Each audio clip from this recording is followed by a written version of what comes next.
আগরতলা খোয়াই জাতীয় সড়ক চরম বেহালদশায় পরিণত। জীবনের ঝুঁকি নিয়ে যাতায়াত করতে হচ্ছে যানবাহন চালক সহ যাত্রীদের। এই রাস্তা দিয়ে প্রচুর অ্যাম্বুলেন্স যাতায়াত করে প্রতিদিন, কিন্তু রাস্তা নির্মাণের কাজের ধীরগতির কারণে এই দুর্ভোগের শিকার মানুষ।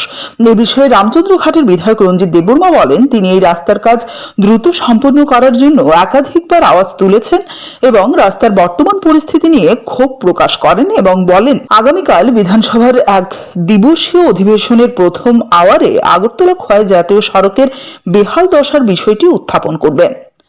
এই রাস্তার জন্য আমি মাননীয় মুখ্যমন্ত্রী মহোদয়কে চিঠি দিয়েছি এবং ত্রিপুরার বিধানসভায় গত বাজেট অধিবেশনে আমি উঠিয়েছি এই রাস্তাটার কি অবস্থা চলছে, এখানে খারাপ অবস্থাটা আপনি দেখেন গাড়িটা কীভাবে উঠছে। এখানে জনসাধারণ যেভাবে অসুবিধা হচ্ছে দৈনন্দিন, মনে হচ্ছে আরও 2 দিন বৃষ্টি হলে এই রাস্তাটা বন্ধ হয়ে যাবে, তখন জনজীবন এমন দুর্ভোগ পোহাবে এটা বলার অপেক্ষার। এখানে বিশেষ করে এই রাস্তা এখন লাইফ লাইন, যে আসাম আগরতলা বা খোয়াই থেকে কয়লা শহর ধর্মনগর থেকে এই রাস্তাটা ম্যাক্সিমাম ব্যবহার হয় এবং দৈনন্দিন এই রাস্তা দিয়ে কমপক্ষে আপনার 15-20টা অ্যাম্বুলেন্স বিভিন্ন রুগী নিয়ে এখানে আগরতলায় চলে আসে।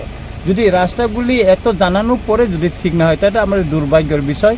আগামীকাল আমাদের ত্রিপুরা বিধানসভায় একদিন অধিবেশন হচ্ছে, সেখানে আমি 0 আওয়ারে উঠানোর জন্য আমি চিন্তা ভাবনা করছি। Bureau report, CNA TV.